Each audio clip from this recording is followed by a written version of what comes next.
Salut tout le monde, je vous retrouve aujourd'hui pour une nouvelle vidéo et aujourd'hui j'avais envie de vous faire un readathon. Ça fait un moment que j'avais envie d'en refaire un, ça fait longtemps que j'en ai pas fait sur la chaîne.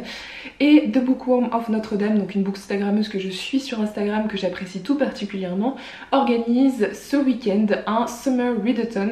Donc ça faisait longtemps que j'en avais pas fait et que j'en avais pas vu sur les réseaux et je me suis dit que c'était sûrement l'occasion. L'idée de base de ce readathon, c'était qu'il se passe du samedi minuit à dimanche minuit, donc du samedi 7 au dimanche 8 août. Sauf que j'ai vu que j'ai des choses de prévues pendant le week-end, j'ai décidé que j'allais commencer le challenge le samedi matin tranquillement et le finir dimanche soir à minuit. L'idée de toute façon c'est de lire, c'est de s'amuser, c'est de répondre à quelques challenges et surtout de bouquiner. Donc ça n'est pas grave si je me rajoute quelques heures, si je le fais à ma sauce. Dans tous les cas je garde le principe du readathon qui est de lire un maximum en fonction des livres qui nous intéressent. Donc là je vais vous présenter ma pile à lire et je vais vous parler rapidement des petits challenges que nous a concocté The Bookworm of Notre-Dame. Alors au niveau des livres que j'ai envie de lire pour ce challenge, vu que c'est un challenge sur 48 heures, vous vous doutez bien que ma pile à lire n'est pas très longue et en plus je ne suis pas une lectrice qui lit très vite.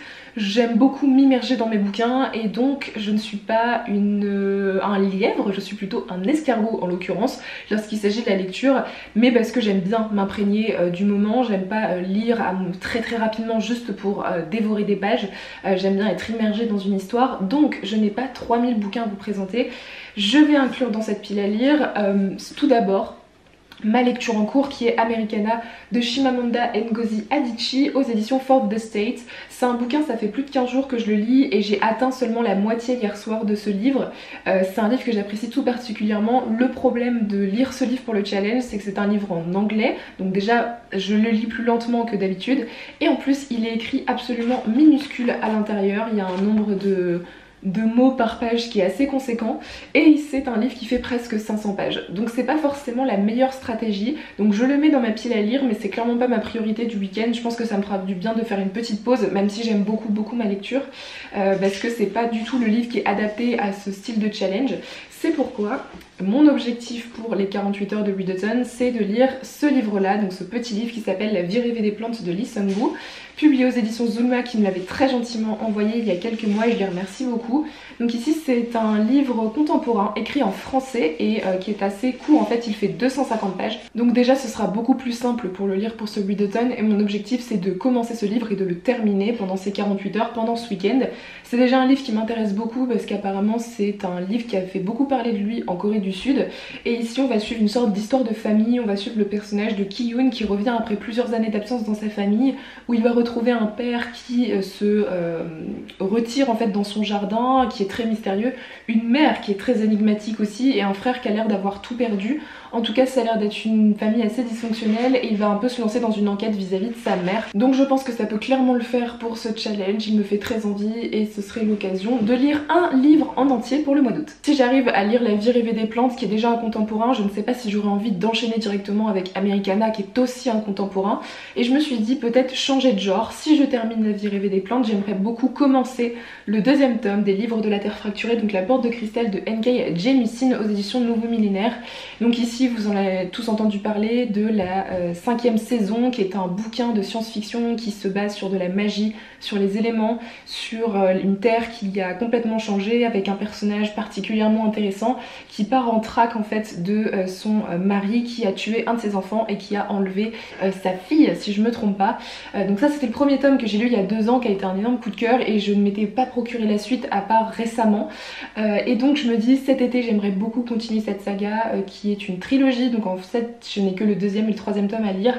Le premier tome ayant été un coup de cœur, je ne doute pas que ce 2e tome va être incroyable, surtout que chaque tome ont reçu beaucoup de prix de science-fiction internationaux, donc j'ai hâte de m'y plonger et ça me ferait du bien en fait de changer de genre et de ne pas enchaîner 2 contemporains qui ne sont pas forcément mes genres de prédilection de base. J'ai envie de me relancer dans de la science-fiction depuis un moment, donc ce serait l'occasion de le faire en commençant ce bouquin pendant le readathon. Donc voilà ce que je veux lire pour cette pile à lire pour ce readathon. À côté de ça, The Bookworm of Notre-Dame a prévu quelques challenges pour son readathon. Elle nous a fait un petit template sur Instagram que j'ai récupéré. Donc il y a 5 choses qu'on pourrait faire en activité pendant ce readathon et que je vais essayer de faire au maximum. La première c'est de boire une boisson fraîche. En l'occurrence ma boisson fraîche de l'été c'est du café froid, je m'en fais de manière permanente le matin. Donc ça c'est le premier challenge que j'ai déjà rempli de mon côté. Sinon les autres, il y a le fait de montrer son outfit de l'été, donc ça je vous montrerai pendant le read-a-thon. J'ai un élément que j'aime beaucoup mettre en été en fringues et que j'aime énormément. Je dois aussi vous partager ma série ou mon film préféré de l'été, donc ça je le ferai aussi. Pareil pour une chanson avec le mot summer ou été dans le titre. Et enfin le cinquième et dernier challenge, c'est de prendre une photo avec un bouquin dans un élément naturel, dans un parc avec des plantes sur la plage ou autre. Donc ça je vais essayer de le faire puisque demain j'aimerais beaucoup aller dans un parc 1 ou 2 heures pour bouquiner demain après-midi sur Paris. Donc je pense que je peux remplir à peu près tous les challenges de ce read-a-thon et je vais commencer de ce pas le read-a-thon puisqu'il est déjà 9h30 et que j'aimerais avancer dans mes lectures pour la journée. Donc c'est parti.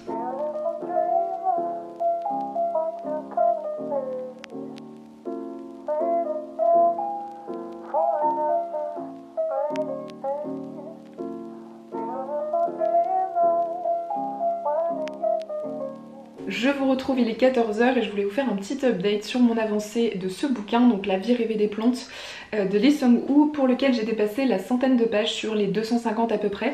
Donc finalement ça se lit assez vite, donc je me dis que j'aurais peut-être une chance de le finir pour ce week-end de read-a-thon, donc je suis plutôt contente. Ce livre pour le moment est assez étrange, en tout cas j'ai du mal à saisir où l'auteur veut vraiment nous amener avec cette histoire. C'est une famille dysfonctionnelle et on apprend en fait dès les premières pages, je ne vais pas vous spoiler, qu'en fait le drame qui s'est passé dans cette famille, c'est que le grand frère du personnage principal a perdu ses 2 jambes lors de son service militaire en Corée. C'est une personne atteinte de troubles de santé mentale et de traumatismes qui sont dus en fait à cet accident. Et donc finalement c'est toute la famille qui en est impactée et on a tout ça du point de vue de son petit frère, donc qui est le personnage principal. À ce moment là ils ont, voilà, je dirais le personnage principal doit avoir 25-26 ans et le grand frère une trentaine d'années. Et donc on suit en fait le personnage principal qui mène une sorte d'enquête pour comprendre comment ça se passe dans sa famille. Il se rend compte qu'il connaît pas vraiment sa mère, ni son père, ni son frère. Et on en apprend un peu plus sur leur passé, surtout au niveau de la relation frère-frère. C'est assez étrange parce que déjà on commence cette histoire avec un épisode que je caractériserais de slut shaming. Donc déjà c'était très malaisant en fait de lire le début de cette histoire.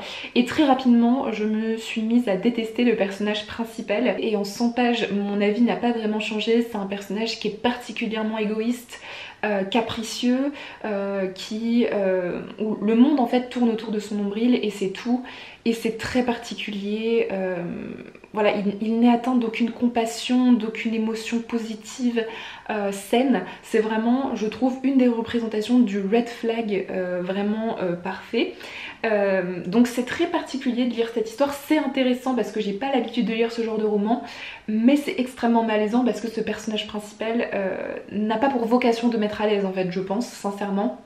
Après c'est un livre qui a été publié il y a un moment, mais ça ne justifie pas en fait les comportements, les remarques et la manière de penser du personnage principal. Donc pour l'instant, comme je vous l'ai dit, j'atteins tranquillement la moitié. Je suis un peu dubitative, je m'attendais à plus aimer que ça, à ce que ça soit plus porté sur le côté mystérieux et moins qu'on soit dans les pensées du personnage principal qui est vraiment détestable. Donc à voir ce que va donner la suite, mais en tout cas c'est original, ça sort de ce que j'ai l'habitude de lire, donc c'est aussi peut-être pour ça que finalement je le lis assez rapidement. Donc voilà. Je vais continuer cet après-midi, je dois partir vers 4h30, donc sortir sur Paris. Donc je vais essayer d'avancer un maximum et pour essayer de le finir peut-être demain dans la matinée, ça serait cool. À côté de ça, je voulais remplir quelques challenges de ce read-a-thon. Donc les 2 challenges en l'occurrence qui sont de partager une musique avec le mot summer ou été dans le titre et de vous partager ma série ou mon film parfait pour la période estivale. Donc je vais commencer par la musique. La première musique qui m'est venue en tête avec le mot summer, j'en ai pas beaucoup, mais c'est Summer of Love de Shawn Mendes. C'est un titre qui est sorti il y a pas très longtemps, qui est assez récent, j'aime beaucoup l'ambiance et c'est un artiste que je suis depuis un moment aussi, donc je vous la recommande. Mais en ce moment ce que j'écoute et qui est finalement l'album, je pense, qui va me suivre pendant toute la période estivale, qui m'a déjà suivi au mois de juillet mais aussi au mois d'août, c'est le dernier album de Lizzo, qui est un album pop plein de bonne humeur, qui donne envie de danser, de good vibes à fond. Donc si vous cherchez ce genre d'album pour cet été, franchement allez écouter celui de Lizzo, c'est une pépite. Pour ce qui est du film que je recommande pour la période estivale, un de mes incontournables que je regarde au moins une voire 2 fois par an. Je ne l'ai pas encore fait cette année, donc peut-être me lancer cet été, me le revoir. Il s'agit de The Great Gatsby, donc l'adaptation par Baz Luhrmann du classique de Francis Scott Fitzgerald. Le classique en bouquin est déjà un de mes classiques préférés et j'ai surkiffé cette adaptation que j'ai vue il y a un long moment parce que c'est une adaptation qui commence à dater, mais je trouve que c'est vraiment un livre parfait pour la période. Pourquoi? Parce que ça mêle jazz, la fête, l'excès, le luxe, tout ce qu'on aime bien un peu pendant l'été. Ça mêle aussi toute cette ambiance assez romantique, mélancolique de l'été. Toute l'histoire finalement, une grande partie de l'histoire se passe aussi en été. Si vous avez envie de regarder un film qui est très bien réalisé, avec un très bon casting, et une bande son qui est vraiment au top du top, c'est vraiment un film que je recommande beaucoup de base et je pense qu'il est vraiment parfait pour l'été. Donc j'ai coché 2 autres challenges pour la liste des challenges de ce Read Autumn. Donc je vais aller me replonger dans ce bouquin et voir si ça s'améliore.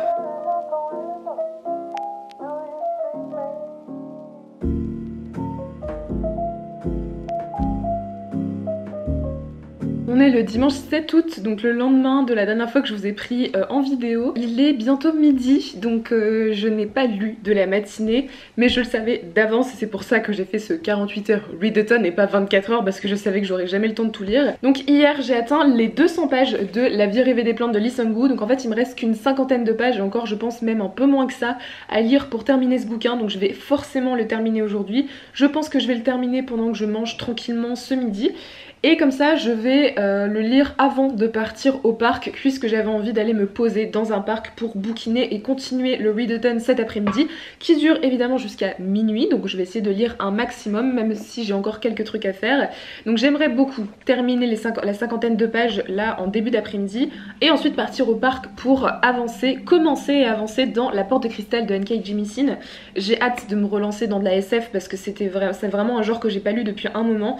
La fantasy et la science-fiction sont des genres que je n'ai pas beaucoup lu, j'ai l'impression, ces derniers mois et je pense que c'est aussi pour ça que j'ai du mal à me remettre dans la lecture parce que je prends pas forcément mes genres de prédilection pour bouquiner en ce moment, mais ça va me faire du bien. J'ai hâte de lire ce 2e tome parce que le premier, comme je vous l'avais dit, était un coup de cœur, donc j'ai hâte de m'y plonger. À côté de ça, donc je ferai ma petite photo pour le challenge au parc parce que je pense qu'il n'y a pas plus approprié pour faire la photo du challenge dans un espace naturel, et je vous montrerai tout à l'heure avant de sortir mon outfit de l'été que je ne mettrai pas forcément à Paris, mais c'est l'outfit que j'aime beaucoup mettre quand je vais à la plage et du coup je vous montrerai ça tout à l'heure. Pour ce qui est de ma review de La vie rêvée des plantes, il me reste une 50aine de pages et pour l'instant je reste un peu sur le même avis que le début. J'ai pas forcément été très surprise par les retournements de situation de cette histoire, je m'y attendais un petit peu, on va pas se mentir, c'est pas forcément extrêmement original et j'ai vraiment toujours autant de mal avec le personnage principal qui se trouve des excuses pour tous les défauts qu'il a, pour toutes les mauvaises actions ou les pensées un peu étranges qu'il a, il se trouve des excuses pour tout, donc c'est un peu particulier, j'accroche pas avec le personnage principal. Ça se lit très bien par contre, donc c'est aussi pour ça que je le lis assez vite. Mais voilà, l'intrigue, je m'attendais à quelque chose de plus surprenant et un personnage principal un peu plus attachant ou au moins intéressant. C'est pas le cas ici, donc je vais continuer et ensuite je me plongerai dans de la SF qui me changera un peu du contemporain.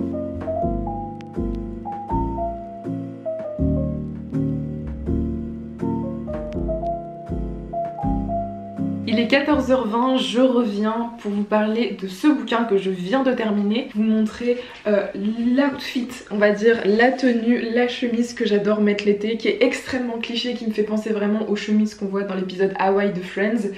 C'est la chemise que je ne mets qu'en été. Alors là je l'ai mis avec un crop top parce que j'avais déjà mon crop top, mais ça m'arrive aussi de la mettre sans parce que clairement il n'y a pas forcément besoin. Voilà, donc généralement je fais un petit nœud avec et c'est la chemise qui est parfaite pour l'été, c'est vraiment le mood Hawaii que j'aime beaucoup. Donc ça c'est l'élément de mon summer outfit que j'adore mettre chaque été. Je le mets principalement à la plage, je me balade rarement en ville avec cette chemise, mais c'est un peu mon plaisir coupable, je la trouve extrêmement kitsch mais j'adore. Pour en revenir à ma review de La vie rêvée des plantes de Lee Sung-woo, donc ici cette histoire a été une lecture un peu mitigée. J'ai bien aimé la fin de l'histoire parce que le personnage principal se rattrape un petit peu de son comportement vraiment détestable pendant une grande partie du roman, mais le problème c'est que le livre fait 250 pages, donc du coup c'est assez court en termes de rattrapage de vices. La fin est plutôt belle, c'est très mélancolique, c'est très poétique. J'ai beaucoup aimé par contre les métaphores qui sont faites avec la nature, les plantes, les arbres, c'est très joli. Après je trouve que la fin est peut-être un peu précipitée, qu'on passe sur des passages qui auraient pu être vraiment intéressants de développer. J'aurais aimé qu'on rajoute quelques dizaines de pages histoire d'avoir peut-être un peu plus de détails sur certaines choses. Mais bon, après voilà, c'est le choix de l'auteur. Dans l'ensemble, voilà, comme je vous l'ai dit, c'est une lecture assez mitigée parce que j'ai eu du mal à m'accrocher au personnage principal, parce que l'histoire en elle-même m'a pas énormément surprise. Par contre, ça se lit très bien. Ça a été très rapide à lire, une très bonne traduction du coréen, mais ça ne reste pas, je pense, le livre qui va le plus me marquer de la littérature coréenne que j'ai lu pour l'instant. Honnêtement, s'il fallait lire un livre de la littérature coréenne, je vous recommanderais Kim Ji-young, né en 1982, de Cho Nam-ju, qui est vraiment un bouquin publié aux éditions 18, qui est vraiment incroyable, qui est sur la condition féminine en Corée du Sud, et c'est vraiment extrêmement intéressant, prenant, touchant, une manière d'écrire très particulière. On a vraiment l'impression de lire de la non-fiction alors qu'il s'agit de fiction. Donc voilà, donc c'est vraiment le livre que je pourrais vous recommander dans ceux que j'ai pu lire. Mais en tout cas celui-ci, j'ai été contente de le découvrir parce qu'il m'intriguait beaucoup. Donc finalement ça m'a permis de le lire. Mais je pense que c'est pas non plus ma lecture de l'année et c'est pas un livre qui va me rester en tête pendant très longtemps. Donc sur ce, je vais me préparer pour aller au parc, pour aller bouquiner tranquillement et respirer un peu d'oxygène. Et je vais commencer donc, comme je vous l'ai dit, le deuxième tome des livres de la Terre fracturée, donc La Porte de Cristal de N.K. Jemisin. J'ai jusqu'à ce soir minuit, donc honnêtement je pense pouvoir lire une centaine de pages de ce deuxième tome, je pense sincèrement en être capable. Je sais que j'ai encore quelques trucs de prévus autres avant la fin de la journée, donc je vais pas faire que ça, mais mine de rien ça me permet d'avancer dans quelques livres de ma pile à lire d'été et ça c'est pas plus mal.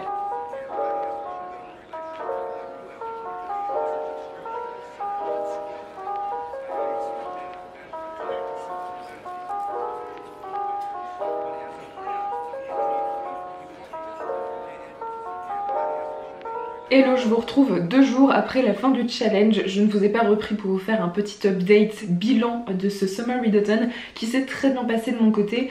J'avais quand même des choses de prévues pendant ce week-end et j'ai quand même réussi à lire 335 pages. Ça m'a permis de terminer un bouquin, enfin d'en commencer un et d'en terminer un, ce qui est quand même plutôt pas mal, et de commencer un nouveau livre. Donc pour l'instant j'ai 2 lectures en cours, je ne sais pas encore comment je vais gérer tout ça, puisque je suis plutôt le genre de personne, de lectrice qui lit un livre à la fois, mais je suis ravie d'avoir lu autant de pages, ça m'a vraiment fait du bien. J'ai pu décrocher aussi des écrans de mon ordinateur, de mon téléphone, donc c'était pas plus mal. Donc comme vous l'avez vu, j'ai lu, commencé et terminé La vie rêvée des plantes de Lee Sung-woo aux éditions Zulma. Je vous ai déjà donné mon avis sur ce bouquin, il faisait 250 pages. Ça a été une lecture assez mitigée, comme je vous l'ai dit, un personnage principal avec lequel j'ai eu du mal à accrocher, une histoire plutôt intéressante mais pas forcément extrêmement surprenante. Pourtant je ne regrette pas de l'avoir lu, je suis contente d'avoir découvert un autre roman de la littérature coréenne puisque c'est une littérature que je ne connais que très peu, mais en tout cas voilà, j'ai lu ce bouquin, ça a été le livre que j'ai lu en entier pendant le challenge. Et à côté de ça, je ne vous ai pas fait de bilan sur le deuxième livre qui est le deuxième tome des livres de la Terre fracturée, donc La Porte de Cristal de N.K. Jemisin, que j'ai donc commencé dimanche après-midi. Je suis allée lire au Jardin du Luxembourg. J'ai réussi à lire jusqu'au soir 85 pages de ce deuxième tome. Ça a été pour l'instant une bonne lecture, j'aime beaucoup me replonger dans l'univers de N.K. Jemisin qui est plus complexe que je ne m'en rappelais, sûrement parce qu'on est au deuxième tome, mais aussi parce qu'il y a beaucoup de temps qui sont passés entre le premier et le deuxième avant que je commence celui-ci.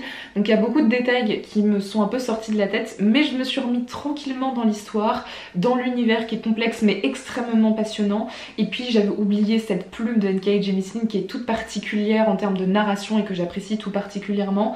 Donc j'ai lu 85 pages, donc en tout 335 pages, ce qui est vraiment top. Je vais essayer de terminer ce deuxième tome d'ici la fin du mois d'août. Je vais aussi continuer donc American Nirvana de Chimamanda Ngozi Adichie, ce qui me fera quand même de bonnes petites pavasses de terminer au mois d'août. Donc j'ai lu ces 2 bouquins, je vous ai fait aussi tous les challenges pour ce readathon. Je vous affiche juste là la photo que j'ai prise pour valider le 5e et dernier challenge. Donc je suis plutôt contente d'avoir participé à ce challenge, ça m'a fait du bien, ça me permet aussi de vous présenter un peu mes lectures du moment et mes envies. J'espère que pour celles et ceux qui y ont participé, tout s'est bien passé aussi, vous avez pu lire quelques pages et vous faire plaisir avec la lecture pendant 24 ou même 48 heures, qui sait. En attendant, j'espère sincèrement que cette vidéo vous aura plu et je vous dis à très bientôt dans une prochaine vidéo. Bye!